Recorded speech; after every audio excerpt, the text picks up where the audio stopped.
Bonjour, les suites permettent de décrire des phénomènes économiques, biologiques, physiques. Elles sont aussi très présentes dans les tests de logique de nombreux concours. On vous demandera alors de trouver comment elles sont construites. Dans cette vidéo, nous verrons ensemble les deux types de constructions les plus classiques que nous appliquerons notamment aux suites arithmétiques et géométriques. Dans un test de logique, on peut vous demander de compléter cette suite. Si on l'observe attentivement, on peut voir qu'on passe d'un terme au suivant en multipliant par 3. Ainsi, le premier terme manquant sera 162, 54 fois 3, et le suivant, 162 fois 3, donc 486. Si l'on veut définir proprement cette suite, je vous conseille d'utiliser un tableau en indiquant les indices associés aux différents termes et de le compléter avec UN et UN plus 1. Ainsi, en écrivant la relation entre deux termes successifs, c'est-à-dire entre UN et UN plus 1, vous obtenez UN plus 1 égale 3 UN. Si vous rappelez que U0 égale 2, vous obtenez la définition par récurrence de cette suite. Dans ce deuxième exemple, il est très difficile de passer de 1 à 1 demi et de 1 demi à 1 tiers et de 1 tiers à 1 quart avec une même opération.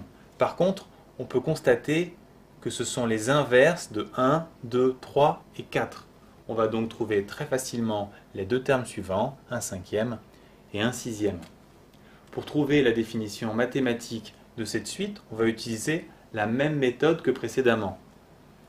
On complète le tableau et on cherche la loi qui explique la construction de cette suite. Nous l'avons vu, il s'agit d'inverser l'indice pour trouver le terme. Donc UN va être égal à 1 sur N. On a ainsi obtenu la définition explicite. Notez bien ici que le premier terme a pour indice 1. Il faut le préciser.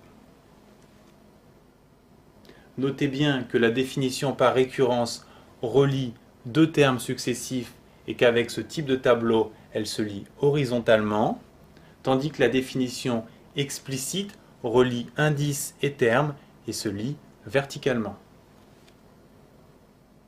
Enfin, repérez bien que définition par récurrence et explicite auront dans cette vidéo chacune leur couleur. Parmi ces deux suites, l'une se définit facilement de façon explicite et l'autre par récurrence. Regardons la première. On reconnaît des carrés, les carrés de 2, 3, 4 et 5. On en déduit donc les deux termes manquants. Pour la deuxième suite, on peut constater qu'on passe d'un terme au suivant en mettant au carré. On obtient donc 16 au carré, puis 256 au carré. Donc je construis et je complète mes deux tableaux. Ici, on a constaté qu'on obtient UN en prenant le carré de l'indice. On a donc une définition explicite, UN égale N carré, avec, on note, N supérieur ou égal à 2. Dans le deuxième cas, même chose, on construit et on complète notre tableau. Ici, on passe d'un terme au suivant en mettant au carré. On a donc une relation de récurrence. UN plus 1 égale UN carré. On n'oublie pas de rappeler le premier terme, U0 égale racine de 2. Notez que de façon générale, la définition par récurrence est plus facile à trouver. Par contre, elle a un très gros inconvénient. Elle ne permet pas de trouver un terme donné. Pour trouver U100, il faut le terme précédent, U99. Et si vous ne l'avez pas, il vous faut U98, etc. Alors que la définition explicite vous permet directement de trouver un terme par le biais de son indice. Pour trouver U100, il suffit d'appliquer la formule pour le nombre 100. Pour les suites arithmétiques qui font partie des suites les plus simples, il est très facile de passer d'un terme au suivant. Ici, il est clair qu'on passe de 5 à 8 ou de 8 à 11 en ajoutant 3, et de même pour passer de tout terme au suivant. On a donc obtenu la définition par récurrence. On n'oublie pas de préciser U0 égale 5. Maintenant, comment faire pour obtenir la définition explicite? La technique consiste à déterminer U1, U2, U3, etc. à partir de U0 jusqu'à voir apparaître la formule. J'exprime U1 en fonction de U0, j'ajoute 3, surtout je n'effectue pas le calcul car je ne cherche pas U1 mais une formule. J'obtiens U2 de la même façon en rajoutant 3 et encore 3. J'obtiens U3 en rajoutant 3 fois 3 à U0. De même pour U4 que j'obtiens 5 plus 4 fois 3. J'ai ici l'idée de la formule, je peux donc exprimer n'importe quel terme. U10 va être égal à 5 plus 10 fois 3. La formule générale est donc UN égale 5 plus n fois 3. Ainsi, les suites arithmétiques ont une définition par récurrence très simple à trouver. UN plus 1 est égal à UN plus quelque chose qui s'appelle la raison. N'oubliez pas de préciser le premier terme.